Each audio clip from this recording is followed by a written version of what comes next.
अशी ही घटना आहे। आता विकृतांची समाजामध्ये जे विकृत लांडगे फिरतायत त्यांची वेगळी मोडस ऑपरेंडी समोर आलेली आहे की एक कुरिअरवाला असल्याची बतावणी करत एक हरामखोर त्या घरामध्ये गेला आणि बँकेचे पेपर्स तुम्हाला द्यायचे, सहीसाठी पेन विसरलोय म्हणून पेन आणायला मुलगी आतमध्ये गेली आणि त्याच वेळेला आतमध्ये घुसून स्प्रे मारून तिच्या चेहऱ्यावर तिच्यावर अत्याचार केला गेल्याची घटना घडली आहे। एवढंच नाही, त्याचा सेल्फी काढून एक नोटही लिहिली आहे आणि जर हा कोणाला सांगितलं तर हे मी फोटो व्हायरल करीन अशी धमकीही त्याने त्या ठिकाणी दिलेली आहे। मला या ठिकाणी सांगायचंय, गुन्हा दाखल झालेला आहे, फॉरेन्सिक टीम सुद्धा जागेवरती पोहोचलेली आहे। या हरामखोराला पकडण्यासाठी पोलिसांच्या टीम सुद्धा रवाना झालेल्या आहेत आणि त्यामुळे येणाऱ्या काही तासात किंवा फार फार उद्यापर्यंत 1-2 दिवसामध्ये हा आरोपी नक्की पकडला जाईल।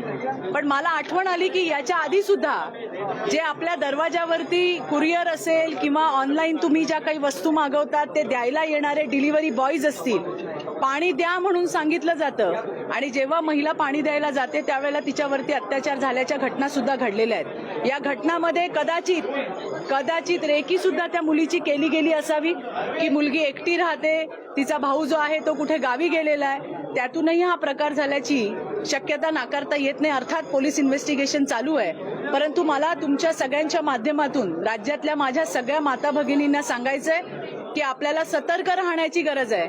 कुणीही दरवाजावरती आला, अनोळखी माणूस, मग तो ऑनलाईन वस्तू डिलिव्हर करायला येऊ दे, कुरिअरवाला येऊ दे किंवा आणखीन कुणी येऊ दे, दरवाजा बंद करूनच आपण त्याच्याशी बोललं पाहिजे। आणि अशा पद्धतीने पाणी मागताना, म्हणजे आता पाणी मागितलं तर कुणी नाही म्हणत नाही, पण जे पाणी द्यायला गेले त्यांच्यावरती सुद्धा अत्याचार झालेल्याच्या घटना आपल्याला विसरता येणार नाहीत आणि त्यामुळे आपल्याला सतर्क राहिलं पाहिजे हे मी नक्की सांगेन।